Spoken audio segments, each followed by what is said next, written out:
Ito ang Radyo Pilipinas News Update.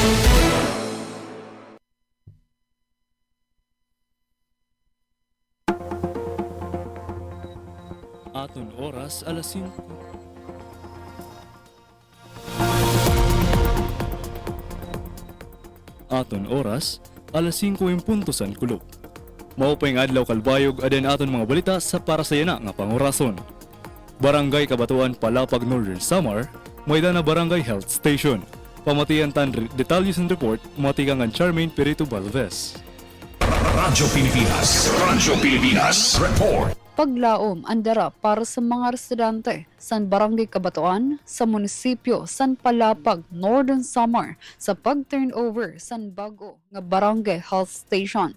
Ini an may hana nga ginuungara san mga residente nga magkamayada kalugaringon nga pasilidad sa panlawas linabi na an mga nanay, senior citizens ug kabataan nga sadto na biyahe pa pera ka kilometro para lang makapagpakonsulta. Resulta san pagburobligay san COICA World Vision ug lokal nga gobyerno san Palapag an bag-o nga Barangay Health Station an kompleto san consultation room, delivery room, pharmacy ug lugar para sa health education, mga serbisyo nga sadto makuri maabot san komunidad.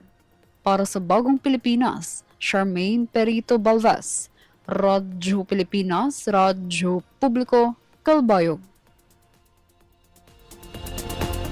Sa 637 nga college students sa Catbalogan City, kumarawat sin educational assistance. Pamatian tan report ni Yurens Acoba. Radyo Pilipinas Report. Gimpanguna sa Catbalogan City Government ang programa Ayuda Eskwela para magpaabot bulig sa mga college students tikang sa Samar State University, Samar College ng St. Mary's College of Catbalogan sa poblasyon 1 hanggang 13. Inkumpirma sa Catbalogan City Population and Youth Development Office nga umabot sa 637 beneficiaries ang nakakarawat sa educational assistance nga naglalakip sa suporta para sa padayon nga pag-eskwela.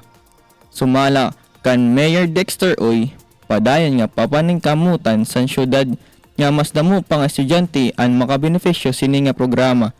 Sa masunod nga mga tuig, paghatag suporta sa Sustainable Development Goal number 4 or Quality Education. Dugang paniya, ang Ayuda Eskwela nagpapakita sa dedikasyon sa city government sa paghatag sa mas haluag nga oportunidad para sa kabataan sa ilarom sa programa sa CPYDO. Para sa Bagong Pilipinas, Yurens Acoba, Radyo Pilipinas, Radyo Publiko, Kalbayog. Naghatag donasyon ang CKC Batch 81 para sa mga street sweepers sa syudad san Kalbayog. Mamati kita sa report ni Raymart Dialagdon. Radyo Pilipinas Report. Nagpakita sa suporta sa komunidad ang Batch 81 sa Christ the King College. Pinaagi sa pagdonar sa long sleeve shirts para sa mga street sweepers sa syudad san Kalbayog.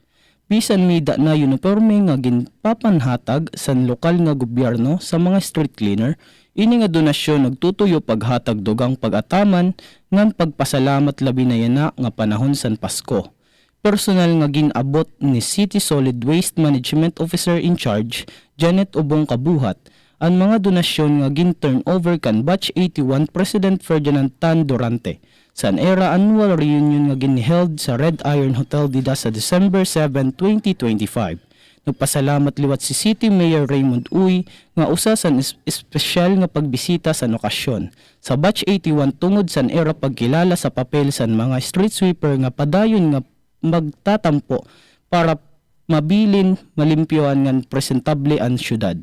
Dugang pa ni Mayor Moon, ini nga pagpanhatag na suporta gyapon sa iya advokasya nga pagbulig o mabulig nga pag-aaghat sa publiko nga magbinuligay para sa kaupayan sang komunidad. Sumala naman sa mga organizers, karuyag san Batch 81 nga tagan san dungog ang mga street sweeper tungod kay bisan hilo man ira trabaho, siraan rason kon kay nano malinawig ngan maupay pang istayhan ang syudad kada adlaw.